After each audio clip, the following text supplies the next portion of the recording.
आपके दोस्त sir dial ने इस किताब की आखिरी जिल्द भिजवाई है। क्या वाकई?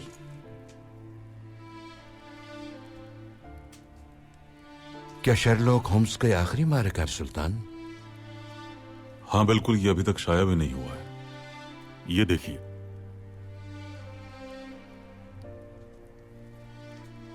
सुल्तान मोहतरम के लिए एहतराम के साथ दस्तखत सर आर्थर कैनन डॉयल। इसका तर्जुमा कर लें ताकि पढ़ सकें। जो आपका हुक्म मेरे सुल्तान। पाशा हजरात आपके मुंतजिर हैं सुल्तान। ठीक है।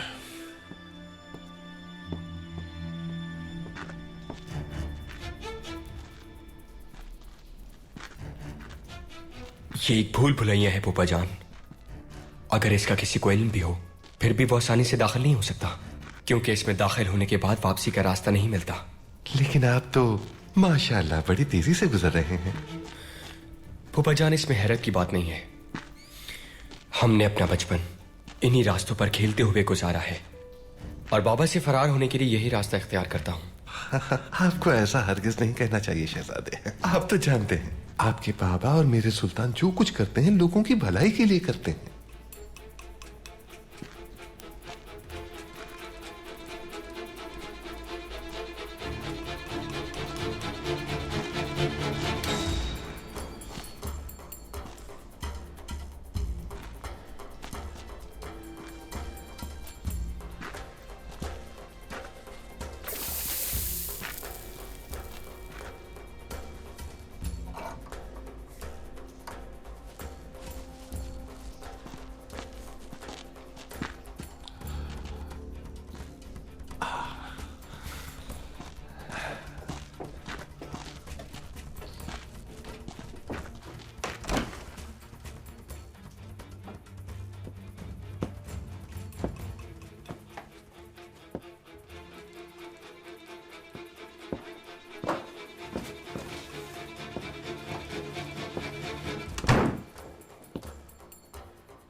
हिंदुस्तान, बगदाद, हिजाज,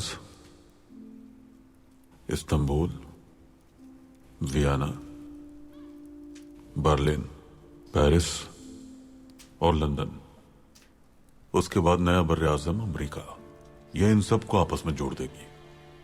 अगर यह मंसूबा कामयाब हो गया तो हमारी तिजारत का दुनिया के हर मुल्क तक पहुंचना मुमकिन हो जाएगा। सुल्तान मुअज्जम, अगर हम इसमें कामयाब हो जाते हैं तो ना अंग्रेजों की जोग्राफियाई अहमियत बाकी रहेगी और ना ही उन्हें दुनिया पर कब्जे का फायदा होगा। हिंदुस्तान में तैयार होने वाली मसनूआत अंग्रेजों के बहरी जहाजों की मोहताजी के बगैर दुनिया भर की मंडियों में रेल के जरिए पहुंच सकेंगी। पाशा हजरात, दुनिया का निजाम कभी रहनुमाओं ने संभाला, कभी ताजिरों ने, और कभी यह निजाम सिपाहियों ने संभाला। सलीबी दौर में पापाए आजम संभालते रहे। उनकी सल्तनत को मेरे दादा फातिह सुल्तान महमद ने अपने सिपाहियों के साथ मिलकर खत्म किया। उस्मानिया दौर 4 सदियों तक रहा, लेकिन हकीकत यह है कि वो दौर अब खत्म हो चुका। अब इस दुनिया पर ताजिरों की हुकूमत होगी और इसी वजह से रेल का ये मंसूबा बहुत अहम है।